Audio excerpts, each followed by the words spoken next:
Assalamualaikum warahmatullahi wabarakatuh. Anak-anak sekalian, kembali lagi bersama Miss Bunga dalam pelajaran bahasa Inggris. Nah, kali ini kita akan membahas tentang adjectives, masih sama seperti pertemuan sebelumnya.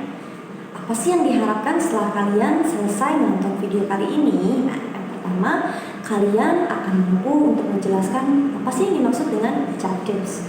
Yang kedua, kalian diharapkan mampu untuk mengidentifikasi atau menemukan adjektif di dalam sebuah teks.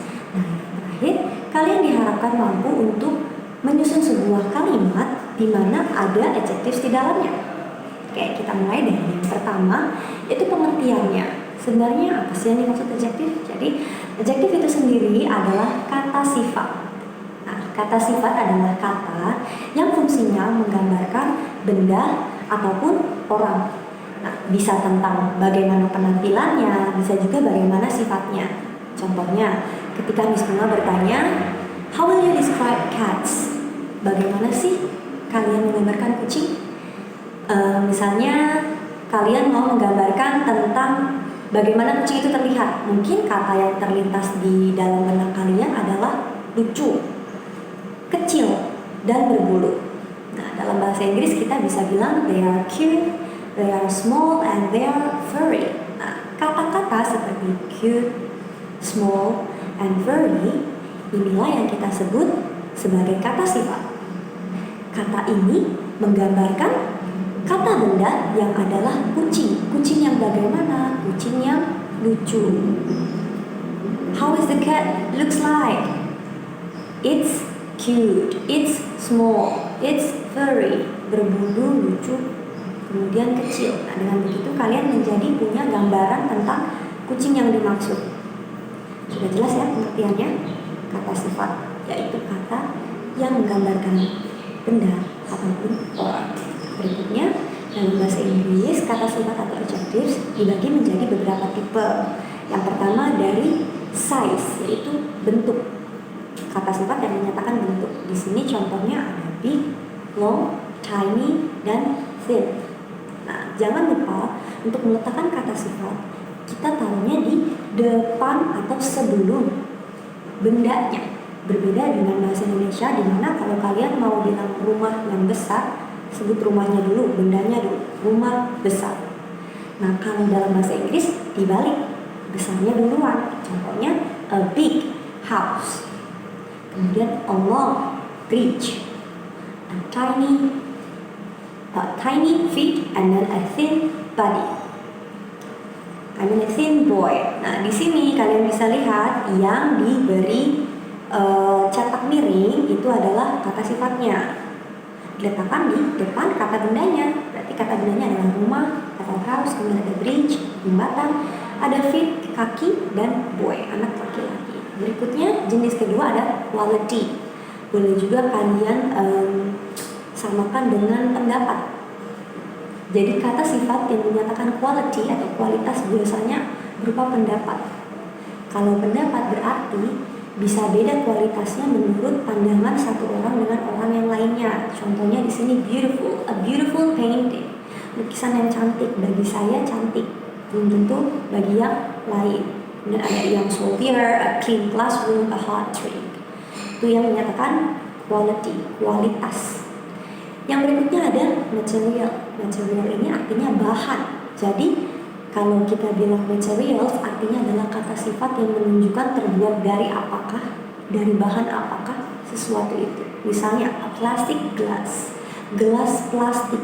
Oh, berarti menyatakan bahwa gelasnya terbuat dari plastik. Kemudian a stone wall, dinding batu, berarti dindingnya terbuat dari batu. Kemudian ada colors, warna. Nah, ternyata warna juga termasuk kata sifat karena bisa menggambarkan benda ataupun misalnya rambut kita, kemudian pakaian kita, kemudian warna bulu hewan, seperti itu. Colors, di sini ada red, gray, brown, green. Kalian pasti sudah tahu banyak warna dalam bahasa Inggris ya. Yang terakhir ada origin. Origin adalah tempat asalnya. Misalnya ada a Mexican hat, berarti topinya berasal dari Meksiko. Kemudian an Indonesian police officer, berarti polisinya asal Indonesia. seperti itu. Ya, jadi ada beberapa jenis kata sifat tergantung dari bagaimana kata itu menggambarkan si benda atau orang. Apakah yang digambarkan ukurannya, size, apakah kualitasnya, quality, apakah dari bahan apa dibuatnya, materials, apakah warnanya, colors, apakah tempat asalnya, origin. Nah, sekarang kita coba latihan. Di sini Miss Bunga sudah siapkan teks pendek. Kalian boleh baca dulu teksnya. Kemudian kita coba untuk menemukan mana sih yang termasuk kata sifat atau adjektif di dalam kalimat ini.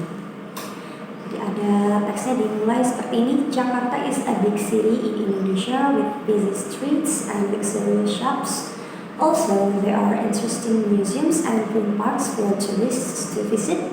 During dry seasons, it's very hot. Ingat ya, tadi ada yang menyatakan bentuk, tempat asal, bahan atau material. Kemudian ada juga yang menyatakan warna. Nah, sekarang kalian pilih-pilih dari teks ini mana yang termasuk kata sifat. Sudah? Kita lihat hasilnya. Sudah betulkah kalian? Nah, jadi di sini ada big, besar. A big city, kota yang bagaimana? Kota yang besar.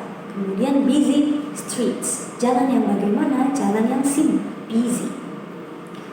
Ini termasuk quality, busy. Kemudian ada luxurious shops, mewah. Toko-tokonya bagaimana? Mewah. Ini juga quality. Ada interesting, menarik. Museumnya bagaimana? Museumnya menarik. Ada green parks, tamannya bagaimana? Oh, tamannya hijau. Tapi banyak tumbuhan subur, maksudnya seperti itu. Kemudian ada dry seasons, musim kering. Dan yang terakhir ada hot, panas. Oke, sudah betul semua jawabannya? Nah, selanjutnya, Miss Bunga mau menunjukkan dua kalimat tanya sepintas mirip. Tapi ternyata cara menjawabnya beda. Yang pertama dijawab she is tall, menyatakan penampilan. Yang kedua she is a nice girl, menyatakan sifat. Nah, seperti kita tahu di awal tadi, kata sifat bisa menggambarkan penampilan seseorang ataupun benda, bisa juga menyatakan sifatnya atau karakter seseorang itu sendiri. Kata atau kalimat tanya yang pertama, what does the new student look like? Ini digunakan untuk menanyakan look, penampilan. Ya, yang pertama menanyakan penampilan. Sedangkan kalimat tanya yang kedua digunakan untuk menanyakan sifat atau karakter. Karena itulah jawabannya akan beda. Tetapi susunannya sendiri sama. Pertama dimulai dengan subjek. Subjek itu apa? Orangnya. Kemudian ada to be. Kita belajar bahwa dalam present tense yang kita gunakan untuk menggambarkan sifat atau penampilan seseorang ada 3 to be yang bisa dipakai, yaitu is, am, dan are. Dihafalkan kembali ya pembagiannya seperti apa. Kemudian setelah itu baru kalian sebutkan kata sifatnya. Kalau mau ditambahkan kata benda, letak kata bendanya ada setelah kata sifatnya. Dipahami ya, letakkan kata benda setelah kata sifat. Oke, nah pembelajaran kita hari ini sampai di sini saja. Kalau ada yang mau ditanyakan atau untuk latihan lebih lanjutnya, kita bertemu lagi di conference ya. Sampai jumpa di conference nanti. Terima kasih atas perhatiannya. Kurang lebih mohon maaf. Wassalamualaikum